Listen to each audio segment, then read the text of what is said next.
27 አይነት ቅባታማ እህሎችን ጨምቆ ወደ ዘይት ይቀይርልናል። የምግብ ዘይቶች ሊሆኑ ይችላሉ፣ ለፀጉራችን የምንጠቀመው ቅባቶች ወይ ደግሞ ለተለያዩ ለመድኃኒት ልንጠቀማቸው የምንችል ቅባታማ እህሎች የትኛውንም ብንጨምቅበት የተጣራ ዘይት ያወጣልናል። ያ ማለት እጅግ ትርፋማ ያደርጋል። ሲቀጥል ደግሞ በዚህ በኩል የሚወጣው ተረፈ ምርቱ ለእንስሳት መኖ ስለሚውል ያም ደግሞ በሌላ መልኩ ትርፋማ ሊያደርገን ይችላል። ቤት ውስጥ በምንጠቀም በሲንግል ፌስ ነው ቤታችን ውስጥ ልንጠቀመው የምንችለው። ለአጠቃቀም በጣም ቀላል ነው። ማንኛውም ሰው በቀላሉ ሊጠቀምበት የሚችል ነው። ጉልበት አይጠይቅም። ከቦታ ወደ ቦታ ይዘን ለመሄድም እንዳየሹ በጣም ቀላል ነው። በሰዓት እስከ 6 ኪሎ ድረስ ይጨምቃል። በቀን እስከ 30 ሊትር ድረስ ሊጨምቅልን ይችላል። ንጹህ የተጣራ ዘይት እናገኛለን ማለት ነው። በጣም ኦርጋኒክ የሆነና ጤናማ የሆነ ዘይት ነው።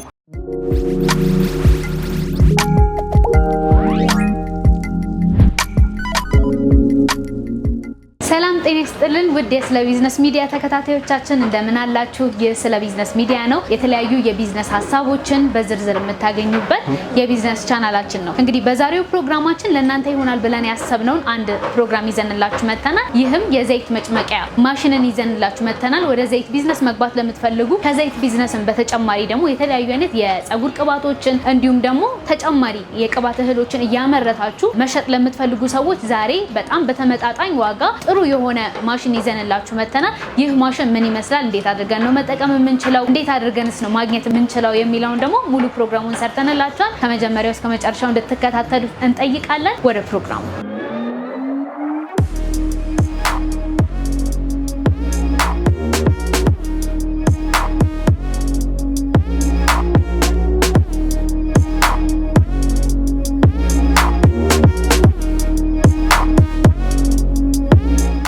ሰላም እንደምን አለ? ሰላም እንዴት ነሽ? እግዚአብሔር ይመስገን። በመጀመሪያ ለኢንተርቪውችን ፍቃደኛ ስለሆንክ እናመሰግናለን። ዛሬ የት ነው የተገኘ ነው? ራስን አስተዋውቅልን፣ ከሱን ጀምር። ዛሬ ያለነው በቲኬ ማርኬት ነው። እኔ ዮናስ በከልቻ እባላለሁ። የቲኬ ማርኬት መስራችና ዋና ስራ አስኪያጅ ነኝ። መልካም። እስቲ እዚህ ጋር ሁለት ማሽኖች እያየሁኝ ያሉት በመጀመሪያ ምን አይነት ማሽኖች ናቸው? በቀጣይ ደግሞ ምን አይነት አገልግሎቶችን ነው የሚሰጡት? እዚህ ጋር የምንመለከተው ሁለት አይነት ማሽኖች ናቸው። ሁለቱም ዘይት እየጨመቅን ቤታችን ውስጥ ጤናማ የአኗኗር ዘይቤ ልንመራበት የምንችል ነው። እቺኛው አነስተኛ ነች፣ እቺኛው ደግሞ ትልቁ ነው። እስቲ እንግዲህ ዘይት እየጨመቅን ነው የተለያዩ አይነት ስራዎችን ለመስራት የሚረዳን ማሽን ነው ብለህናል። በመጀመሪያ አጠቃቀሙ ምን ይመስላል? አገልግሎታቸው እንዴት ነው? እንግዲህ እዚህ ጋር የምንመለከተው አሁን እቺኛዋ ትንሿ ነች። ከ300 እስከ 800 ኤሌክትሪክ ዋት ነው የሚጠቀመው። ያ ማለት በ220 ቮልት ቤት ውስጥ በምንጠቀም በሲንግል ፌስ ነው ቤታችን ውስጥ ልንጠቀመው የምንችለው ማለት ነው። እና ደግሞ ለአጠቃቀም በጣም ቀላል ነው። እዚህ ጋር ሶኬቱ አለ። እዚህ ጋር ሶኬቱን ሰክተን ብቻ በቀላሉ ልንጠቀምበት የምንችል ዳይሬክት ማሽኑን አሁን ለምሳሌ ባሳይሽ እዚህ ጋር በመጀመሪያ ማሽናችን ሴፍ የሆነ ቦታ መቀመጥ አለበት። ምክንያቱም ሞተሩ በሚነሳበት ሰዓት ምናልባት እንዳይወድቅብን ቅድመ ጥንቃቄ ማድረግ አለብን። ከዛ በኋላ እንዳልኩሽ በቤት ቆጣሪ ስለሆነ የሚሰራው እዚህ ጋር አንዴ ስናበራ ማሽኑ መስራት ይጀምራል ማለት ነው። ከ300 እስከ 800 ኤሌክትሪክ ዋት ነው የሚጠቀሙ። በቀላሉ የምንፈልገውን የትኛውንም ቅባታማ እህሎች ስለሚጨምቅ እዚህ ላይ ጨምረን በስር በኩል ዘይቱን ያወጣልናል፣ በዚህ በኩል ደግሞ ተረፈ ምርቱን ወደ ውጭ የሚያወጣልን ነው ማለት ነው። ስለዚህ ልክ እንደ ወፍጮ ቤት እዚህ ጋር የምንፈልገውን ግብአት እንጨምራለን፣ በዚህ ጋር ደግሞ ዝቃጩን ወይም አላስፈላጊውን ነገር ያወጣል፣ እዚህ ጋር ደግሞ ዘይቱን እናገኛለን። ዘይቱን ያወጣል። በጣም አሪፍ። እስቲ በቀን ምን ያህል ስራዎችን መስራት እንችላለን? ወይም ደግሞ በቀን በሊትር ብናስብ 1 ኪሎ ኑግ እዚህ ጋር ብንጨምርበት በቀን ውስጥ ምን ያህል መስራት እንችላለን? ያ እንደ እህሉ ይለያያል። ማሽኑ በሰዓት እስከ 6 ኪሎ ድረስ ይጨምቃል። ያ ማለት በቀን ማሽኑ ለ8 ሰዓት መስራት አለበት። ከዛ ደግሞ ለ4 ሰዓት አካባቢ ማረፍ አለበት። ያ ማለት በቀን እስከ 30 ሊትር ድረስ ሊጨምቅልን ይችላል። በጣም አሪፍ። ይሄ ማሽን ከዘይት ባለፈ ምን አይነት ስራዎችን መስራት ይችላል? ዘይት ብቻ ነው የሚጨምቀው ወይስ ደግሞ ወደ ቅባትነት የሚቀየሩ ማንኛውንም እህሎች ብንጨምርበት ልንጠቀምበት እንችላለን? ማሽኑ እንግዲህ ከ27 አይነት ቅባታማ እህሎችን ጨምቆ ወደ ዘይት ይቀይርልናል።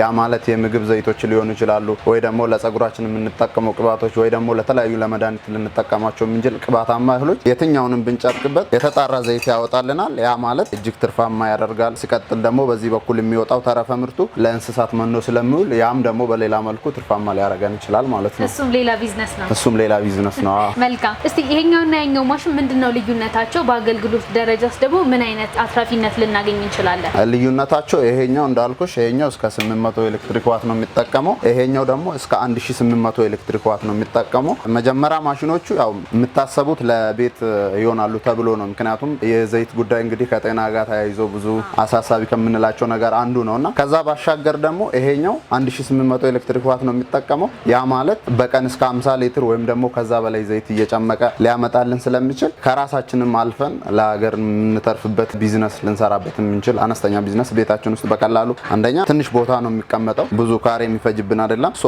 በቀላል ቦታ አድርገን ልንጠቀምበት የምንችል ትርፋማ የሚያደርገን ማሽን ነው ማለት ነው።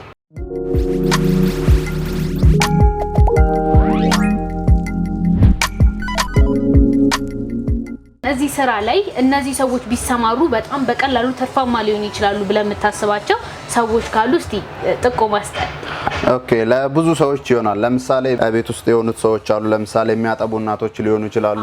የተለያዩ ደግሞ አካል ጉዳተኞች ሊኖሩ ይችላሉ። አሊያም ደግሞ ተመርቆም ደግሞ ስራ አጥቶ ቤት ያሉ ሰዎች ሊሆኑ ይችላሉ። ወይም ደግሞ ሌላ ስራ እየሰሩ በትርፍ ሰዓታቸው እንደ ሳይድ ቢዝነስ ሊሰሩበት የሚችሉ ሰዎች ሊኖሩ ይችላሉ። ምክንያቱም እንዳልኩሽ አንደኛ አነስተኛ ቦታ ነው የሚቀመጠው፣ ሲቀጥል ደግሞ አነስተኛ ኤሌክትሪክ ፍጆታ ስለሚጠቀም ማብራት አያሳስብም። በዛ ላይ ሲንግል ፌስ ነው የሚጠቀመው። እኛ ሀገር የምንጠቀመው በ220 ቮልት ስለሚሰራ ያ ነገር የሚያሳስብ ነገር ስለሌለው በጣም በአብዛኛው መልኩ ማንኛውም ሰው በቀላሉ ሊጠቀምበት የሚችል ነው። ጉልበት አይጠይቅም። ከቦታ ወደ ቦታ ይዘን ለመሄድም እንዳየሹ በጣም ቀላል ነው። አንቺም ልትጠቀምበት የምትችዩ እጅግ ቀላል ስለሆነ ለእንደዚህ አይነት ሰዎችና ለሌሎችም በጣም ተመራጭ ነው ብዬ አስባለሁ። እኔ በጣም ደስ ይላል። እንደው እስቲ እነዚህ ማሽኖች የዘይት አጨማመቅ ሂደታቸው ማየት ብንችል እንችላለን። ቀላል ነው። ለምሳሌ ይሄኛው እንዳልኩሽ በሰዓት እስከ 10 ኪሎ ይጨምቃል።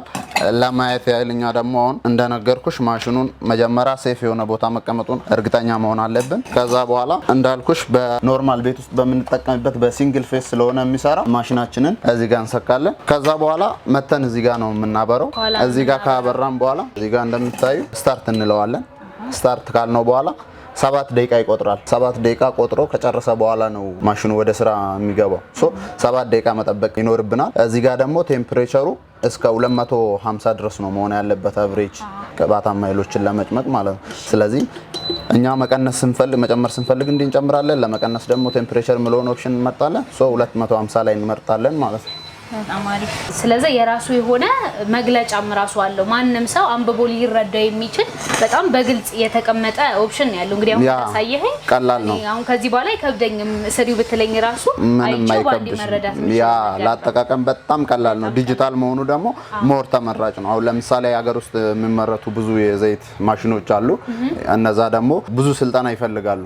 ምክንያቱም ለመጠቀም አሁን አንቺ ብትሄጂ አንድ ቀን ስልጠና ወይ ከዛ በላይ ሊወስድብሽ ይችላል። በቀላሉ ማሽኑን እንትን ማለት አትችይም። ይሄኛው ግን በቀላሉ እዚህ ጋር ሰክተን አንዴ ኦን ኦፍ ካበራን በኋላ ስታርት እንላለን። እዚህ ጋር ኦይልና ቴምፕሬቸር ኦፕሽን አለን። አሁን እንዳሳየዎች 7 ደቂቃ ከጠበቅን በኋላ የምንፈልገውን ቅባታማ እህሎች እዚህ ጋር እየጨመርን ብቻ ዘይቱን በዚህ በኩል ያወጣልናል። የራሱ ማጣሪያ ያለው እዚህ ጋር እንደምትመለከቱት ዘይቱን ደግሞ እዚህ ጋር ያከማችልናል። እዚህ ጋር ደግሞ ተረፈ ምርቱን የሚቀበልበት አንድ ዕቃ እናዘጋጅለታለን። ለአጠቃቀም በጣም ቀላል ነው። የዚህን ደረጃ በጣም ደስ ይላል። ስለዚህ 7 ደቂቃ ብቻ ነው መጠበቅ ያለበት። 7 ደቂቃ ሲጨርስ ማሽኑ ራሱ መስራት ይጀምራል። ውስጥ ያለው ጥርሱ መሽከርከር ይጀምራል። ያን እሱ ሲጀምር እኛ የምንፈልገውን እህል እንጨምርበታለን ማለት ነው። መልካም። እነዚህ ማሽኖች ከገዛን በኋላ ምናልባት መሀል ላይ የሚያጋጥምን ችግር ካለ ከድርጅታችሁ የሚሰጠን ጋራንቲ ይኖራል? ጥሩ ጥያቄ ነው ያነሳሽልኝ። አብዛኛው ሰው ጥያቄ ከጋራንት ጋር ተያይዞ ነው። ማሽኑን መቼ ሰይኑላ ብር አውጥተን በእርግጥ ዋጋው ቅናሽ ነው። ሰዎች ደግሞ ብዙ ጊዜ ትንሽም ይሁን ትልቅ ብር ካወጡ በኋላ ሴፍ መሆን ይፈልጋሉ። ስለ ጋራንት ብዙ ጊዜ የሚጠይቁት ጥያቄ ነው። ብዙ በቀን እኔ ስለ ማሽኑ ሲጠይቁኝ የሚጠይቁኝ ጥያቄ ነው። ከጋራንት ጋር ተያይዞ ጋራንት አለ። ከዛ ይልቅ ግን በመጀመሪያ እኛ ስለ ማሽኖቹ በደንብ እናስረዳቸዋለን። ምክንያቱም አንዳንዴ ስለ ጋራንት ተያይዞ የግንዛቤ ማስጨበጫ እንትን ማለት አለብን። ሁሉም ሰው በዛ ልክ ስለማያውቀው ማለት ነው። እንዳልኩሽ ለምሳሌ መጀመሪያ ሲጠቀሙ ሴፍ የሆነ ቦታ ማስቀመጥ አለባቸው። ቢወድቅ እነሱንም ሊጎዳ ይችላል፣ ወይም ደግሞ ማሽኑ ሊጎዳባቸው ይችላል። ለምሳሌ እዚህ ጋር ላሳይሽና አንደኛ ማሽኑ በሚግልበት ሰዓት ይሄኛው ስለሚያቃጥል ይሄኛውን እንዲያደርጉት እንመክራለን። ይሄኛው ጓንት ሊኖረን ይገባል። ጓንቱ ደግሞ ከራሱ ጋር አብሮ የመጣ ነው። መጠቀም አለባቸው እንዳያቃጥላቸው። እና ደግሞ እዚህ ጋር እንደምትመለከቱ እቺኛዋ ፒን ምንድነች አገልግሎቷ? ጥርሱን ተጠቅመንበት ከጨረስን በኋላ እንድናጸዳ የሚረዳን ነው። ውስጡ ጥርሱን ማለት ነው። ሶ መውጣት የለበትም። እየሰራ እያለ ይሄኛውን መንቀል የለብንም። ሶ እነዚህን እንነግራቸዋለን። እቺኛውም እንደምትመለከቺው ጥቅሟ ምንድነች መሰለሽ? ዘይት በምንጨምቅበት ሰዓት ዘይቱ ከተረፈ ምርቱ ጋር ወደ ውጪ እንዳይወጣ ዘይቱ የተጣራ ዘይት በዚህ እንዲወርድ ነው አጥላ የምታወጣ ነች። ይሄኛው ባይኖር ኑሮ ዘይቱ ከተረፈ ምርቱ ጋር ወደ ውጪ ይወጣል ማለት ነው። ይሄ ሲኖር ግን ማሽኑ የኛው ማሽን ለየት የሚያደርገው ምንድነው? ኮልድ ፕረስም ስለሆነ የተጣራ ዘይት ነው የሚያወጣው። ምንም አሁን የኛው በኋላ ስናወጣ ታዩዋለሽ ድርቅ ብሎ ነው የሚወጣ። የኛው እህል በጣም ድርቅ ብሎ ነው የሚያወጣው። የሀገር ውስጥ ማሽኖች አሁን ብዙ ጊዜ አይተሽ ከሆነ ምንድነው የሚሆኑት መሰለሽ? ሪሳይክል ይሆናሉ። ምክንያቱም ከተረፈ ምርቱ ጋር ዘይቱ ይወጣል፣ አብሮ ዘይቱ ይወጣል። ሶ ደግሞ ከሆነ ነገር ጋር ይቀላቅሉትና ሪሳይክል ይጠቀሙታል። ይሄ ግን እንደዛ አይደለም። ሙሉ ለሙሉ 100% ጨምቆ ነው የሚያወጣው። ሶ እነዚህን ነገር እንነግራቸዋለን። ይሄኛውም ደግሞ አይተሽ ከሆነ ተረፈ ምርቱ ወደ ውጪ እንዳይባክን ቅርጽ ይዞ እንዲወጣ ነው የሚረዳው። አሁን ለምሳሌ እንዲመጠቀም እንችላለን፣ ግን ወደ ውጪ ስለሚረጭ እንደዚህ አድርገን አስተካክሎ ቅርጹን ይዞ እንዲወጣና ቦታ እናዘጋጅለታለን። ይሄኛውን እናሳያቸዋለን። ከዛ ከተጠቅመንበት ከጨረስን በኋላ ደግሞ በዚህ ውስጡን እናጸዳለን። ለምሳሌ ከምግብ ዘይት ወደ ቅባታማ እህሎች ልንሄድ እንችላለን፣ ወይ ወደ ጸጉር ወይ ወደ ሌላ ዘርፍ መቀየር ስንፈልግ በደንብ ማጽዳት አለብን። መጀመሪያ የተጠቀምንበትን ለአጠቃቀምም ቀላል ስለሆነ ደግሞ ለማጽዳት ይሄኛው ማንሳት ይቻላል። ብዙም የሚያስቸግር ነገር ስለሌለው ይሄኛው ጥርሱ ይወጣል። አሁን ስለጋለ ለምሳሌ በዚህኛው ላሳይሽና ለአጠቃቀም ቀላል ነው። እዚህ ጋር ይሄኛውን ታነሻለሽ። ከዛ በኋላ ይሄኛው በቀላሉ ወደ ላይ ይወጣል። ከዛ ቅድም እንዳልኩሽ እቺኛውን ፒን እናወጣታለን ማለት ነው። እቺኛውን ፒን ካወጣናት በኋላ ይሄኛውን ጥርስ ማውጣት እንችላለን። ይሄን ካወጣን በኋላ ይሄኛውን እናጸዳለን ማለት ነው። እንዳልኩሽ ይሄኛው ለምሳሌ ጥርሱ እዚህ ላይ ይሆናል። ይሄኛውን እንዲህ እዚህ ላይ እናጸዳለን ማለት ነው። እዚህ ጋር እንደምትመለከቱ። ከዛ በኋላ በጣም ቀላል ነው። ወደ ነበረበት እንመልሳለን ማለት ነው። እና ይሄን ያህል ቀላል ነው ማሽኑ ለመጠቀም። እንግዲህ አሁን ደቂቃችን ቆጥሮ እየጨረሰ ነው። እዚህ ጋር ሬዲ እናደርጋለን። እስከዛ ሌላ የምትጠይቅኝ ጥያቄ ካለ? ምንድነው ብዙውን ጊዜ ልክ እንዳልከው ጋራንቲን በተመለከተ ሰዎች ስለ እቃቸው ራሱ በቂ የሆነ እውቀት ሊኖራቸው ይገባል። ከዛም በተጨማሪ ደግሞ እቃውን እንዴት አድርጌ ነው መያዝ ያለብኝ? አንዳንድ ጊዜ የ1 አመት የ2 አመት ጋራንቲ ብቻ ስላለም ሳይሆን እኛም ስለ እቃው ሴፍቲው በደንብ መጨነቅ አለበት። ምን ስናደርግ ነው የሚበላሽብን፣ ምን ስናደርግ ነው ማይበላሽው የሚለውን ነገር በጥሩ ሁኔታ መገንዘብ አለብን የሚለው ሀሳብህ በጣም ጥሩ የሆነ ነገር ነው። ተመልካቾቻችንን ከዚህ ደግሞ በቂ እውቀት ያገኛሉ ብዬ አምናለሁ። ከዛ በተጨማሪ ደግሞ ይሄ ማሽን ዘርፈ ብዙ የሆነ ጥቅም አለው እንዳልከው ተለያይቶ የምንጠቀመው ሳይሆን የቅባት ለብቻ የዘይት ለብቻ አለመሆኑም ከዚህ ማሽን የምናገኘው አንድ ትልቅ አድቫንቴጅ መሆኑንም ተመልክቻለሁ። በጣም ደስ ይላል እና እንዳልከው ደግሞ የሚገልበት ጊዜ እቺም ደግሞ ለእጅ ወይም ደግሞ ጉዳት ራሳችን ላይ እንዳይደርስ ተጨማሪ ፕሮዳክት መኖሩ ይሄም አንድ ተመራጭ ያደርገዋል። እኔ ራሴ ሳልገዛ አይቀርም። ስለዚህ አሁን ደቂቃውን ጨርሰን ብቻ መጨመር ነው ማለት ነው። ደቂቃው አልቋል። 11 ደቂቃ ነው የቀረ። አሁን እዚህ ጋር ተረፈ ምርቱን የምንቀበልበት አንድ ዕቃ እናዘጋጃለን ማለት ነው።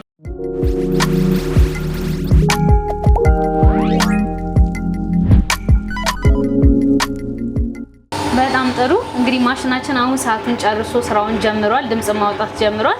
እዚህ ጋር እስቲ ወደ ዘይትነት ለመቀየር ያዘጋጀናቸው ምን አይነት እህሎች አሉ? እንግዲህ እዚህ ጋር ለመመልከት እንደምትሞክሪው እዚህ ጋር ታልባ አዘጋጅተናል። እዚህ ጋር ደግሞ ሰሊጥ አለ። እነዚህ ቅባታማ እህሎች ለምግብ ልንጠቀማቸው የምንችል ነው። ብዙ ጊዜ እንደውም ሰሊጥና ኑግ ይጠቀማሉ። እስቲ የትኛውን እየጨመኩ ላሳይሽ? መጀመሪያ ከኑግ እንጀምር። ከኑግ እንጀምር። እሺ። ስለዚህ በቀላሉ እዚህ ላይ እንጨምራለን ማለት ነው። ምንም ሌላ የምናደርገው ነገር የለም። እንደነገርኩሽ እዚህ ጋር ማሽኑ ራሱ ኮልድ ፕረስ ስለሆነ ራሱ ቆልቶት ነው እንትን ሊልልን የሚችል ማለት ነው። ያው እዚህ ጋር እንደምትመለከቱት ቆልቶት በቀላሉ ነው የሚሰራው። ያው ተረፈ ምርቱ ወደ ውጭ ይወጣል። ዘይታችን ደግሞ ቅድም ባሳየሽ መልኩ እዚህ ላይ ይወጣል። ከዛ በኋላ እዚህ ጋር ያው የራሱ ማጥለያ ያለው እና ቀላል ነው፣ የሚያስቸግር ነገር የለውም። እንደነገርኩሽ በዚህ ፍጥነት አልጠበኩም እኔም ራሴ፣ ግን በጣም በቃ በአጭር ሰዓት ነው ዘይታችንን ማግኘት የምንችለው ማለት ነው። በጣም ፈጣን ነው። በአንድ ሰዓት ውስጥ እንዳልኩሽ 10 ኪሎ ስለሚጨም ከ10 ኪሎ ደግሞ እስከ 6 ሊትር ወይ ደግሞ ከዛ በላይ ዘይት ሊወጣ ይችላል። በእርግጥ እንደ እህሎቹ ይለያያል። ያ ማለት ጠንከር ያለ ነገር አለ፣ እንደዛው እህሎቹ ይለያያሉ። እንደ እህሎቹ ነው። እንግዲህ እዚህ ጋር እንደምትመለከቱው ኑጋችንን ጨምቀን ጨርሰናል። በዚህ መልኩ እንግዲህ እዚህ ጋር ያሉትንም ወይም ደግሞ ሌላ ቦታ ያሉትንም ሁሉንም ቅባታማ እንዳልኩሽ ከ27 አይነት በላይ ቅባታማ እህሎች አሉ ተብሎ ይጠበቃል። እነዛን ሁሉ ይሄ ማሽን የመጭመቅ ኃይል አለው። ለዛሬ እንግዲህ ኑጋችንን ጨምቀን አይተናል ማለት ነው። እና በመጨረሻ ደግሞ ማሽኑን ተጠቅሞበት ከጨረሱ በኋላ አንዳንድ ሰዎች ቀጥታ ዳይሬክት የሚያጠፉ አሉ። እንደዛ አይደለም መሆን ያለበት። ምንድነው እዚህ ጋር ስታርት ምለውን አንዴ እንነካለን። ከዛ ኦፍ ካለልን በኋላ ወደ ውስጥ እንዳይቀር ቆሻሻውን በደንብ እንዲያጸዳልን ይሄኛውን ለ30 ሴኮንድ ጫና አድርገን እንይዘዋለን ሳንለቀው ማለት ነው። እንዲህ ስንይዘው 3 ሴኮንድ ይሰጣንና ከዛ በኋላ እዚህ ጋር መጥተሽ ማየት ትችላለሽ። አሁን ወደ ኋላ ነው የሚያደርገው። አሁን ይሄኛው ቅድም እንዲህ ወደፊት ነበር፣ አሁን ደግሞ ወደ ኋላ ነው የሚያደርገው ማለት ነው። ሶ ለ30 ሴኮንድ አንለቀውም፣ እንደዚሁ ነው የምንይዘው። ምክንያቱም ወደ ውስጥ ቆሻሻ እያከማቸ ሊያስቸግረን ይችላል ወደፊት ለማጽዳት ለማሽኑም ደህንነት ሲባል ሊያስቸግረን ስለሚችል እንደዚህ ለ30 ሴኮንድ እንይዘዋለን። ለ30 ሴኮንድ እንዲህ ከያዝን በኋላ መልቀቅ እንችላለን። አሁን ኦፍ ካልነው በኋላ መተን እዚህ ጋር ማጥፋት እንችላለን። አንዴ ካጠፋን በኋላ እዚህ ጋር መንቀል እንችላለን ማለት ነው። አሁን እንግዲህ ጨምቀን የጨረስነውን ዘይታችንን ማየት እንችላለን። እሺ እንግዲህ በዚህ በጣም ባጭር ደቂቃ ዘይት ማዘጋጀት መቻል ማለት በጣም የሚገርም ነው። ያው በመጨረሻም ከኑጋችን የጨመቅነው ዘይት ይሄን ይመስላል። እንግዲህ ንጹህ ኑግ ኦርጋኒክ የሆነ ምንም ኬሚካል ያልተጨመረበት ምንም ሌላ ባዕድ ነገር ያልተጨመረበት ኑግ በቃ በጣም ከጤና አኳያ የሚመረጥ ማለት ነው። ይሄ ዘይት አሁን ዘቅቶ ንጹህ ዘይት ለመሆን ከ6 እስከ 7 ሰዓት ባለው ይፈጅበታል። ለምሳሌ አሁን እኔ እዚህ ጨምቄበት ከዘቀተ በኋላ ምን ይመስላል የምለውን እናያለን። እስቲ ደስ ይለኛል። ያው እዚህ ጋር አሁን ይሄን ኑግ ነው የጨመቅኩት። ይሄ ራሱ ይሄም ኑግ ነው። አሁን ሰው ሲያይ እንግዲህ ይሄን ሲያይ ሰው አሁን ይሄ ትኩስ ነው እስኪዘቅጥ እስኪጣራ ድረስ ምንም ሌላ የማጣሪያ ፕሮሰስ አያስፈልገውም። ሌሎች ማሽኖች ለምሳሌ የማጣሪያ ሌላ ማሽን ያስፈልጋቸዋል። ዘይቱን ከጨመቅሽ በኋላ የማጣሪያ ሂደት ደግሞ ሌላ ያስፈልገዋል። ይሄ ግን ምንም ሌላ የማጣሪያ ሂደት አያስፈልገውም። ይሄኛው ከ6 እስከ 7 ሰዓት ባለው ካስቀመጥን በኋላ ንጹህ የተጣራ ዘይት እናገኛለን ማለት ነው። በጣም ኦርጋኒክ የሆነና ጤናማ የሆነ ዘይት ነው። ሁላችንም ቤት እየጨመቅን እንደዚህ ጤናማ አንቺም መግዛት ትችላለሽ። ልክ ነው። ዘይት መወደዱ ካልቀረ ቤታችን እየጨመቅን ብንጠቀም ይሻላል። ከጤና አኳያም ይሄ ነው የሚመረጠው። በጣም አሪፍ፣ በእውነት በጣም ያምራል። ስለዚህ ይሄው ኑግ ለ7 ሰዓት ጊዜ ከሰጠ ነው ልክ በየትኛውም ቦታ ሄደን የኑግ ዘይት ስንገዛ የምናገኘውን አይነት ቴክስቸር የያዘ ዘይት ይሆንልናል ማለት ነው። ሌላ ምንም አይነት ማጣሪያ አያስፈልገውም። ይሄንን ማሽን ብቻ በመግዛት በቀላሉ በመጠቀም ንጹህ የሆነ ዘይት ማግኘት እንችላለን በሚገባ። በጣም እናመሰግናለን ለነበረህ ጊዜ። ስለ ማሽኑ በቂ የሆነ ማብራሪያ ሰጥተናል። እኔማ ትምህርት ነው ያገኘሁት። ስለሰጠን ጊዜ በጣም እናመሰግናለን። ስለዚህ እነዚህ ማሽኖች ማግኘት የሚፈልጉ ሰዎች በየትኞቹ አድራሻዎች አንተን ማግኘት ይችላሉ የሚለውን እናንሳና ፕሮግራማችንን እንጨርስ። እነዚህን ማሽኖች ማግኘት የሚፈልግ ማንኛውም ሰው ስልክ ቁጥሮቻችን ከታች ስክሪኑ ላይ ባለው ስልክ ደውሎልን እኛን ማግኘት ይችላሉ። በጣም እናመሰግናለን ስለሰጠን ቆይታ። መልካም ጊዜ። እሺ፣ አመሰግናለሁ። እሺ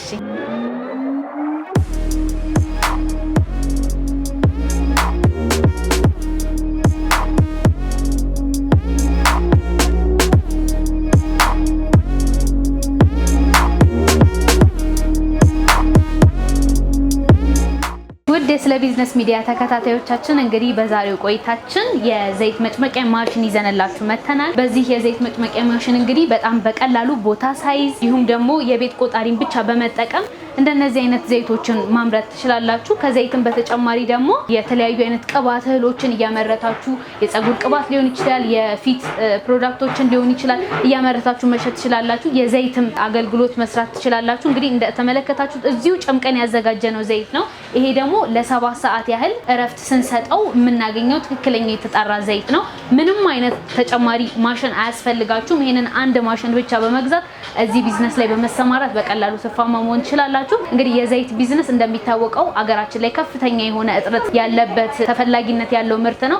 እዚህ ዘርፍ ላይ ብትሰማሩ እጅግ በጣም በቀላሉ ከምትኖሩበት አካባቢ ብቻ በመነሳት የራሳችሁን ጥሩ የሆነ ገበያ መፍጠር ትችላላችሁ። ራሳችሁም እየተጠቀማችሁ ለሰዎችም እየሸጣችሁ ለራሳችሁ ጥሩ የሆነ ገበያም እንዲሁም ደግሞ ንግድ መፍጠር ትችላላችሁ ማለት ነው። እንደነዚህ አይነት ተመሳሳይ ቪዲዮዎች እንዲመጣላችሁ ቻናላችንን ላይክ፣ ሰብስክራይብ፣ ሼር ማድረግ እንዳትረሱ። ይሄንን ማሽን መግዛት የምትፈልጉ ከሆነ ከታች በመናስቀምጠው ስክሪኑ ላይ ባለው ስልክ ደውላችሁ መግዛት ትችላላችሁ። ፕሮግራሙን እስካሁን በመምራት አብራችሁ ቆይታ ያደረኩት እኔ ሊና አብራም ነበርኩኝ። በካሜራማን ናኦል ነበረ። በቀጣይ በተለያዩ ፕሮግራሞች እስከምንገናኝ ሰላም ቆዩ።